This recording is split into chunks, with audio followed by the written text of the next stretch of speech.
자, 안녕하세요 여러분들. 처음 뵙도록 하겠습니다. 자, 오늘 이 시간에는 수리수문학에 대한 출제 경향, 어떻게 공부를 해야 될 건지에 대한 계획을 한번 짜보는 시간을 가질 텐데요.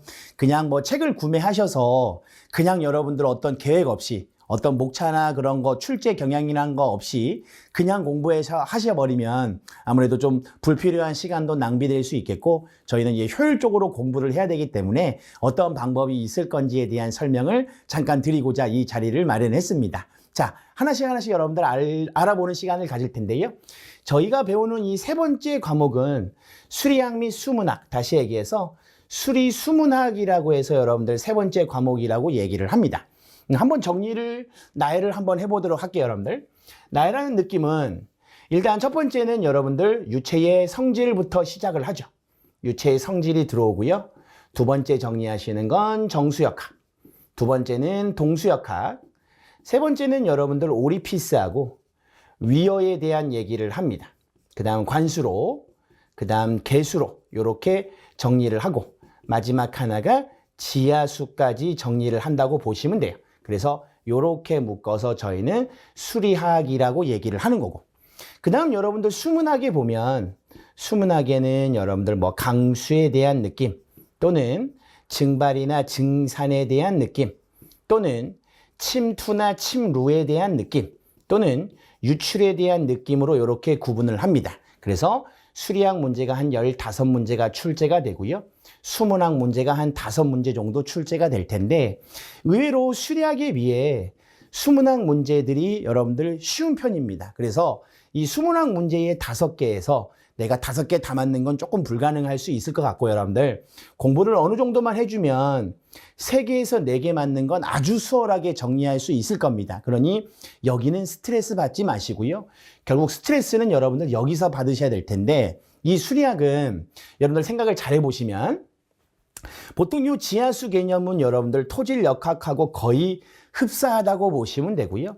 이 관수로 개수로부터 지하수까지는 다시 한번 6번째 과목인 상하수도 공학하고 거의 같은 의미로 여러분들 정리를 해내실 수 있을 겁니다. 따라서 혹시라도 지금 상하수도 공부를 먼저 하고 계시다면요, 항상 수리학을 어느 정도 진도를 나가고 난 다음에 상하수도 학습을 하셔야 상하수도의 이해도가 쭉쭉 올라가실 수 있지 않을까 생각을 합니다. 근데 어쨌든 시험 문제는 그럼 6과목 중에 수리수문학은 난이도 면에서, 다시 얘기해서 점수를 좀 잘 받을 수 있는 과목이에요? 아니에요? 이렇게 물어볼 수 있는데, 그건 어쨌든 사람마다 다 다를 수는 있죠. 근데 제 기준이나 여러분들을 먼저 시험 본 사람들, 선배분들 입장에서 보면 수리학은 6과목 중에 난이도 면에선 조금 쉬운 편에 속하지 않나 이렇게 생각이 됩니다.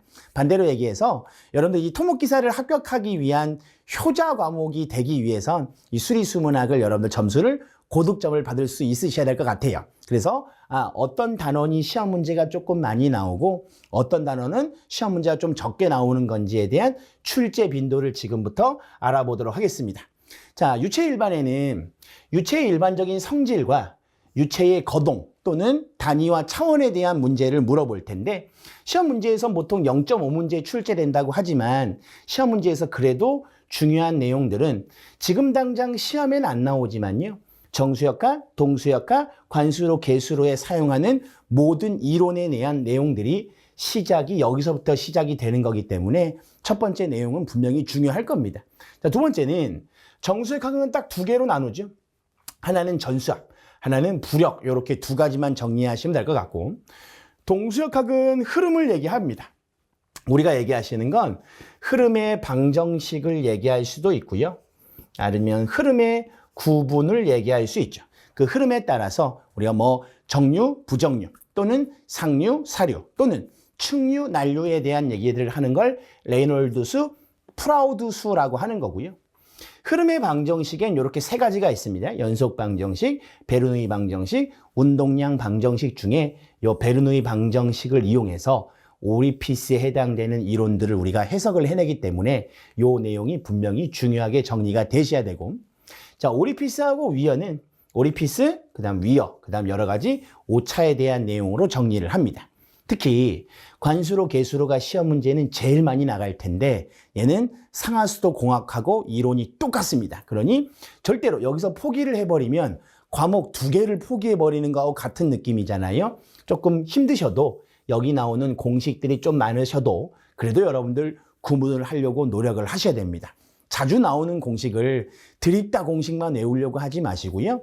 문제 풀면서 항상 공식부터 적고 그 다음 대입하시고 그 다음 여러분들 밑에 있는 산출 근거 보시면서 계산기를 직접 누르는 연습까지 꼭 해보셔야 되는 거예요.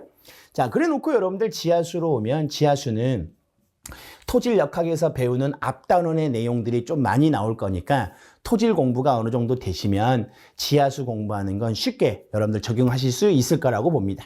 수문학은 앞전에 설명드린 바와 같이 수리학보다는 수문학이 아무래도 난이도가 쉬워요. 그래서 너무 여긴 스트레스 받지 마시고요. 자주 나오는 문제만 보셔도 아까 5문제 중에 한 3, 4문제는 충분히 맞출 수 있다고 보는 겁니다. 자, 그래서 각각 단원들을 우리가 어떻게 정리할 거고 어떻게 출제 비중이 됐는지 보면 월등하게 누가 앞서요? 관수로 계수로가 앞설 수밖에 없습니다. 제가 보는 건 여러분들 이 도표를 2배로 다시 올리면 그 2배에 대한 도표가 누구까지 포함한 거예요?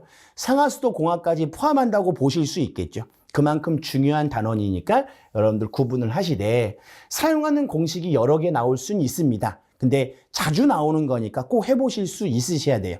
충분히 합격하실 수 있습니다. 그냥 혼자 공부한다.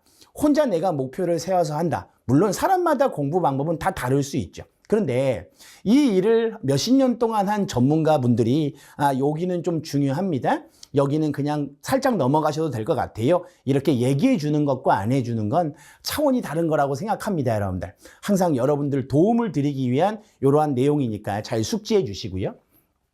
자, 그 다음 넘기시면 수리수문학에 대한 여러 가지 내용들이 쭈르르륵 나올 텐데 일단 내가 어느 게 중요하고 어느 게 중요하지 않는지는 처음 공부하시는 분 입장에선 당연히 그걸 구분하기는 어렵죠. 그러니까 앞에서 설명하시는 교수님들이 이건 중요합니다. 요거는 그냥 살짝 넘어가셔도 될 것 같아요. 그런 문구에서 여러분들 정립을 잘 하셔서 자주 나오고 중요하다는 문제가 나오면 밤을 새서라도 여러분 걸로 자꾸 만드는 연습을 하셔야 됩니다. 자, 그 다음 여러분들 넘어가면 내가 뭐 유체 일반에서는 어떤 걸 학습을 하고 정수역학, 동수역학에서는 어떤 내용을 학습할 건지는 앞에 표에서 정리를 해드렸을 거니까 순차적으로 하나씩 보시면 되죠. 유체 일반은 여러분들 여러 가지 유체의 성질이나 유체에서 일어나는 현상, 유체에서 일어나는 여러 가지 거동, 그 다음 단위와 차원에 대한 내용을 얘기하는 거고요.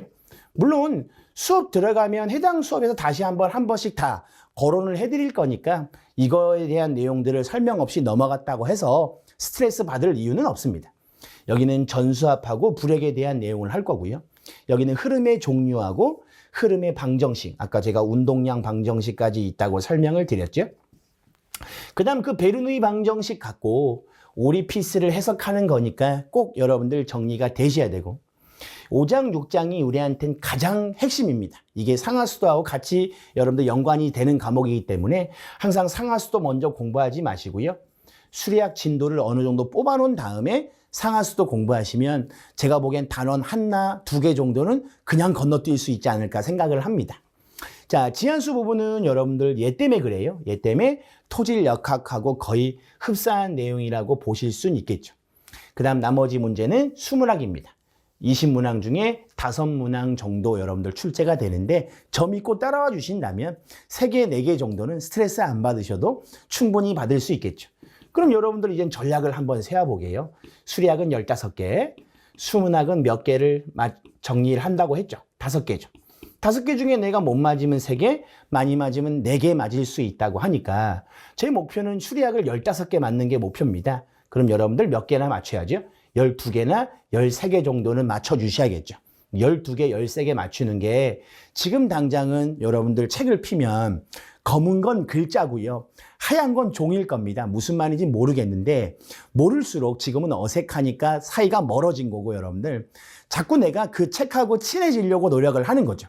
힘들어도 자꾸 켜서 제 얼굴 보시고 그러면서 자꾸 빈번하게 보다 보면 처음 보는 사람은 어색하니까 거리가 멀어지지만 그분도 여러분들 한 달 내내 본다면 가까우면서 언제든 내가 한 번이라도 안녕하세요 하고 얘기를 먼저 건넬 수 있는 것처럼 교제하고도 가까워지면 그만큼 친밀해지고 여러분이 느끼진 못하겠지만 여러분이 푸셨을 때 점수는 쭉쭉 올라갈 수 있을 겁니다. 이렇게 이론에 대한 정리를 먼저 한번 해보고, 두 번째는 문제를 내가 받았을 때 어떻게 이 문제를 내가 풀이를 해나갈 건지에 대한 걸 순차적으로 정리를 할 텐데, 지금은 제가 말로만 설명하니까 여러분들이 무슨 뜻인지는 이해가 안 되실 겁니다만은 제가 해당 강의에 들어가면 문제는 이렇게 풀 거고요, 여러분들은 어떻게 정리를 해봐야 됩니다 라는 내용들을 하나씩 건네드릴 겁니다. 그런 거 잘 기억하셨다가 여러분들이 준비하신 것만큼 꼭 노력의 결실을 맺을 수 있는, 이 합격할 수 있는 이 세 번째 과목인 수리수문학이 되었으면 하는 게 제 바람입니다. 자, 내용 잘 정리하셔서 여러분들 본 강의 시간에 제가 정말로 여러분들 괜찮은 수업으로 찾아뵐 수 있도록 정리하도록 하겠습니다. 수고 많으셨습니다.